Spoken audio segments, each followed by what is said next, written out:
Hello and welcome to another episode of Just in Time Worlds with your host Marie Mullaney.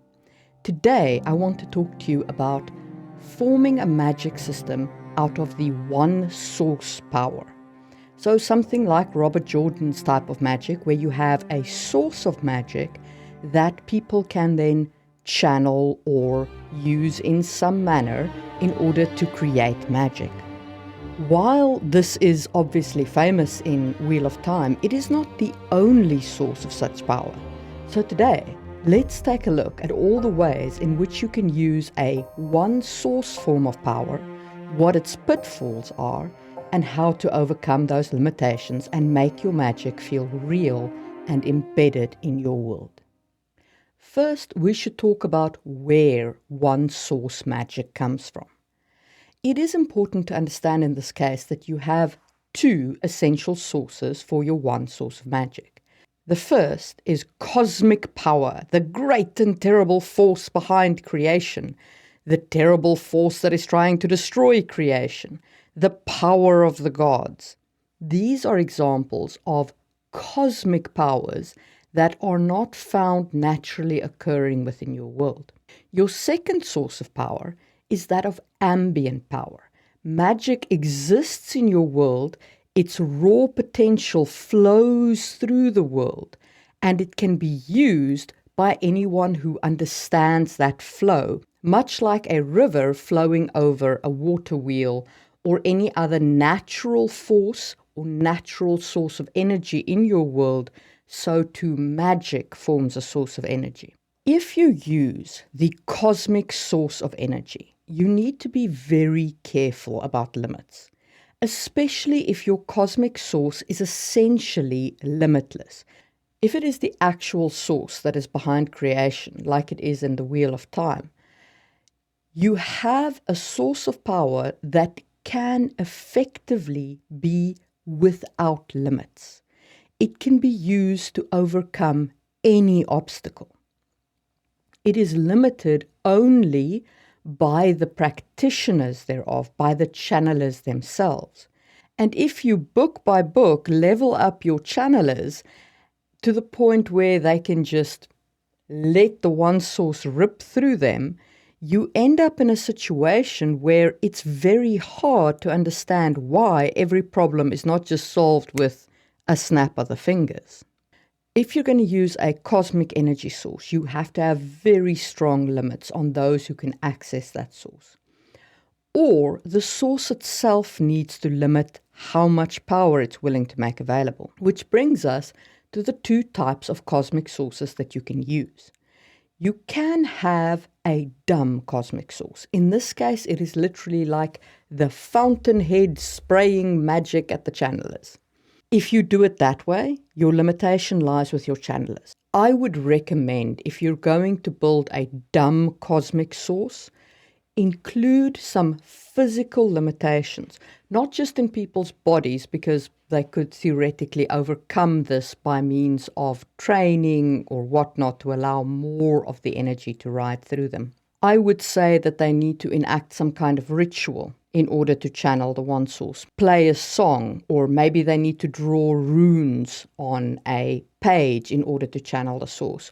Or maybe there's an item that's involved in channeling the source, like an amulet that they wear, or a tattoo on their hands, or some kind of item that they use in order to channel the source of power. And the reason why I would put such a physical limitation in place is because without it, eventually you will probably reach the point where magic is just obscenely overpowered, and it becomes very hard not to just clear obstacles out of the way.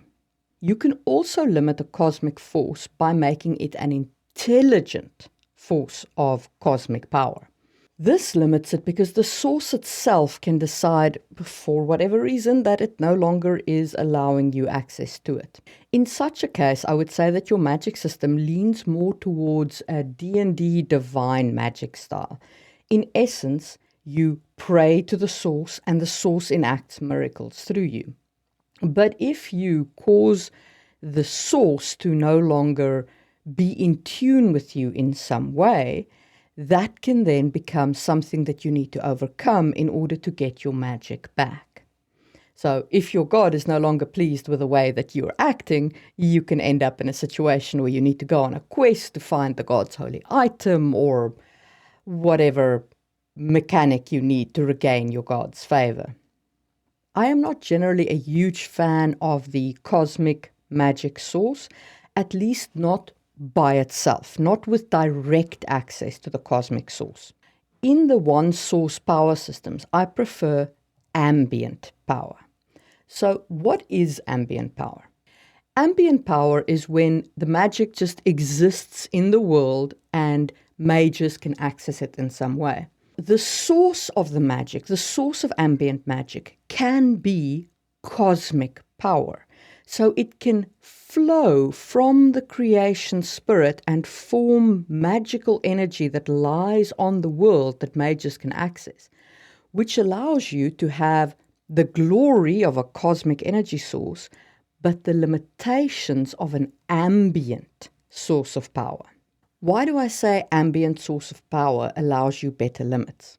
Because if the source of power is ambient, that means you can have places where there is no power and hence no magic. You can also do things to the sources of power that really make your mages' lives very unpleasant. A great example of this comes from Mercedes Lackey's Valdemar. In the ancient history of Valdemar, she has two mages, Uthro and Mar, and they have a big old mage Barney, and they're super powerful. They have the ambient magic of the world tied up in huge nodes of power that they have access to because they allow the ambient magic to flow like rivers into central wild nodes of power that they can access. But their attack on each other is of such a volume, and the items of power that they use are so powerful that it essentially creates these two centers of magical power that send out waves to each other. And where the waves intersect, they create huge wild magic. And after these mage storms have passed, ambient magic is completely unsettled. All the nodes, all the ley lines, all of the conduits of power have been shattered apart, and magic essentially rains down on the world in a completely random, even pattern. So after the mage storms, mages couldn't use powerful magic for ages. They had to carefully husband the magic back into ley lines and create nodes and recreate items and basically start from scratch to rebuild the magical landscape. Then thousands of years later, the echoes of this storm echoed back onto Valdemar because some of the items had been tied into time itself. So the wave went out and now the wave was coming back. And that again created these intersections of power where magic was disrupted. And now, again, you ended up in a situation where all of the nodes, all of the ley lines, all wiped out. And magic becomes again the source that just dribbles down all over the land. And again, mages have to husband the magic. They have to recreate the nodes. They have to recreate the ley lines. They've got to make the magic flow as they want it to flow. So with ambient magic, you can limit what's available to your mages, even though your mages are uber powerful. You know, your mages can channel power of nodes. They can put creation straight through their body and they can call down the lightnings of life itself. But the power just isn't there. For whatever reason, the power itself is missing. Now, you can't do that with a cosmic source, at least not with direct access to a cosmic source. But you can do that with an ambient source of magic. Another good illustration of ambient sources of magic and how you can use them comes from Trudi Canavan's Age of the Five. In this world, a human can become an immortal through magic, and an immortal can become a god. But once you ascend to godhood, you effectively become a spirit that consists entirely out of magic. Other spirits who have achieved the same enlightenment of magical being can kill you by forming a cage around you and draining all magic out of that cage. This results in there being pockets in the world of no magic, places where there simply is not magic, and those are places where a god has died.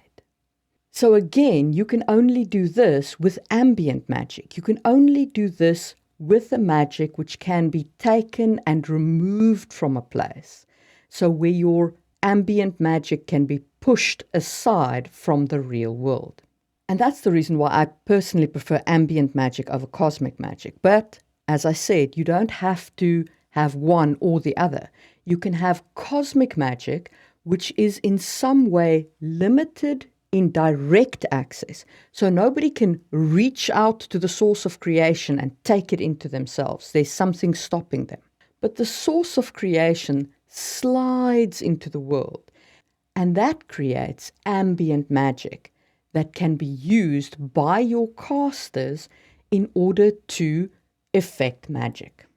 Why would you do such a system with such a complex source of ambient magic? I would enact such a system in order to stay within the bounds of Sanderson's law, expand before you enact new. If you allow the cosmic source for the ambient magic, it then makes sense to have the creative force and the magic source, and it gives you multi-level faceted access that people can utilize. So you could have, for example, people who can pray to the source in a limited manner through an item or something like that to effect great and terrible things. But you can also have mages who just access the ambient magic. And in fact, you can have these people believe different things. So in the world, they can think that these are two different sources of magic. But you, the world creator, you know that it's actually the same source of magic.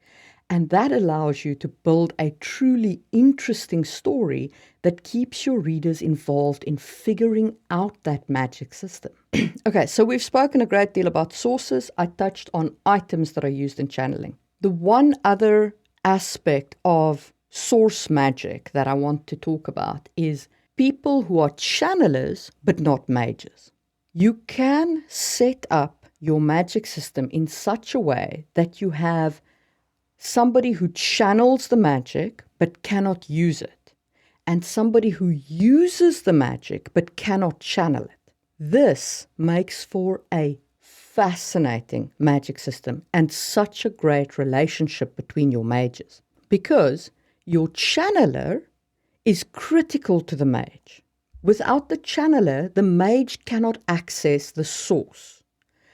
But your channeler can do nothing with the power. They can merely let it flow through them to the mage. This sets up a power relationship between the two characters that can be at once a source of conflict. Is the channeler jealous of the mage's power? Does the mage fear that the channeler is going to leave them in the lurch?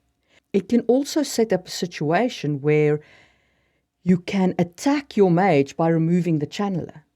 Or you can leave the channeler stranded without the mage, and the channeler has to try and rescue his mage without magical power.